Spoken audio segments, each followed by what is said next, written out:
And I'm also getting, it's weird this, it's strange to me. I'm getting again, as I come again, and I'm like, and I'm turning a book over, and I'm in deep study. So there's another lady's energies that are here around this building. Now, what's been just placed in front of my eyes, blocking all this area out now, is I can see, because to me, it's like a library, like a big library. And this female, this lady, can I use the word rule the roost? In the library? In the library. Right. And I'm also, it's like in the residual energy, stomping past me just a moment ago was two men, and they were in like old police uniform. And I was boom, boom, and it's like walking up and down like this, and really making, you know, that's not as loud as what I've just heard. So maybe with the shoes or the boots that they wore. Yeah. And there's two of them. In actual fact, can I say, there's two police spirit men here. Right. Two of them. Two of them. There's one who's grounded to the ground here, and there's one much higher up. Can you tell us what the names are of either of the two policemen? I'm hoping that we'll get this, Phil. Can you give me that, please? Can you give me that? I'm still not getting that, but I'm sure as we're going around, they're gonna... Do you want to go upstairs? Can we? Yeah. Yeah, okay, thanks. So far, Derek had picked up on spirits that could have been connected to the building at some point in the past, and they all seem to be benevolent souls. But what kind of soul was causing poltergeist activity, and would the Most Haunted crew encounter them?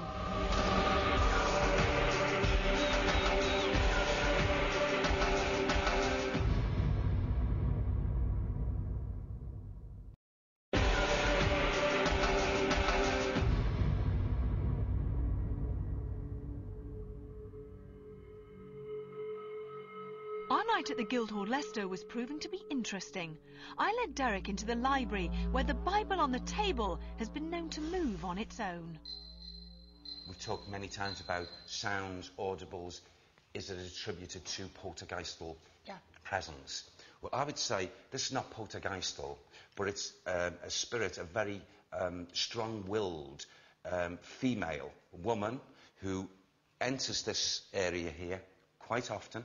If you're in the atmosphere here, in the physical like us now, she would be likely to walk round this actual table. Because her hands, this, I just want to copy what she does.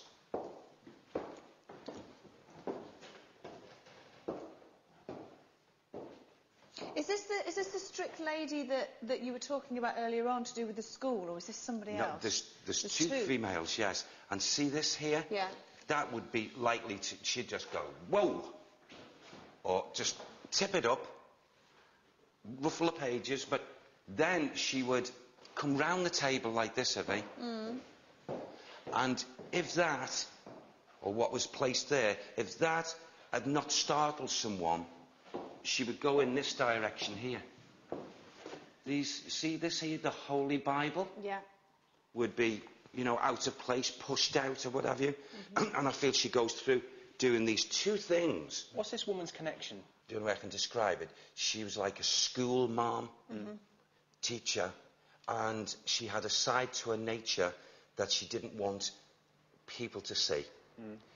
And I feel that's why she's in torment and she's not at rest and what have you, because I feel she got up to things that were quite despicable. What sort of things? Cruelty. To the children? Yeah. It was meted in the direction of the children. And the children couldn't do anything about it because she was like the controller, the top person. Is this room in... Are you picking up the fact that it could be active? Or is she just, like you say, she comes every now and again? She does come here and it's like retracing her steps in thought, and she walks around this table. She, at times, not all the time, but would do things with this fling that book. Can you try and ask Sam for a name? Can you give me the name of this lady, please? Winifred. Winifred. I'm guessing the lady's name, the other lady who's here as well. Right. Her name's Charlotte. Charlotte. What's Winifred's connection to this room in particular? What's the connection? It's not so much this room. It's not so much. It's, you know, both these spirit ladies move about this building of two different times. Okay? Two different layers. Should we move on to a different room? Can we, please? Yeah. Yes. Yeah. Can we go through? The Guildhall was also used as a lockup where convicted criminals would serve time for their crimes. Some of the cells are still there and in the same condition as they used to be. I decided to invite psychic and astrologer David Wells to join the Most Haunted crew to see if he could pick up on the same spirits as Derek. It feels pretty vile. It's got a funny smell to it as well. When I first came in, I could feel like I didn't want to come in, you know, like something really being forced, someone being forced in here. And I'm very conscious of a male energy in here. He's not very pleasant. He's an awkward character, and I don't want to use the word, but I'm going to use the word cannibalism. That's really, he's got blood in his teeth. That's what he did to somebody. Certainly murdered someone. There's a murder. That's why he's in here. And I can hear the crowds outside baying for his blood. That's my hands are going. Yeah. Do you know something? Yeah. Since I've come in here, I actually feel sick. That's exactly how I feel. I feel sick with the negative side of his energy. I mean, I work usually from a very nice place, and you want to help. But when you come across something that's negative, it's the complete opposite to me. So it makes me churn. I actually feel physically sick as well. The smell for me is it's not nice at all. There's a smell of death and blood and all sorts of other human things in here. Yeah. Is there any way you can pick up on somebody's name or kind of describe what he looked like, or is it not that clear yet? His face is certainly, the features are coming through, and he's got a beard. He's very hairy, for want of a better way of describing. He's very hairy and unkempt and dirty.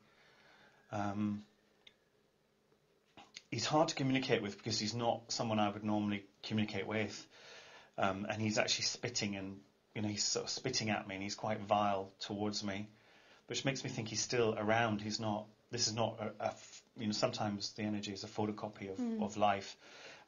This almost senses like he's still here, he's still around, and the word vengeance is in my ears as well. Gosh. So he's not a nice piece of work at all. Do you think he sort of makes this area quite active? Sorry, Vet. He's just telling me that he was hung here. He's hung somewhere around here, not very far from here. He met his death, and I think he's trying to show me there was gallows here at some point as well. It begins. I've got a name that begins with an E, but I can't get any more than the E. He's impressing the letters on me more than anything. So basically, you're picking up this person who, you know, he was hung in or around this area for a crime maybe connected to cannibalism, and he, you know, possibly his first name or his surname has an E in it. Okay. Yeah. That's what I'm getting. Just the impression of the letter E. He's not what you call communicative, really. He doesn't want me to be here, that's for sure. Right, well, it'll be interesting to see what happens later on. Do you think something will happen here? I think so. It's clearly a place where there's been a lot of human distress in some way, shape or form, and it usually leaves an imprint of some description. Okay, well, let's get you out of here. It was clear to me that David was picking up on the distress that the inmates would have felt. Would Derek pick up on the same evil entity, or would he pick up another spirit? There's definitely, at times, audibles, a lot of audibles in this area, in this cell, particularly this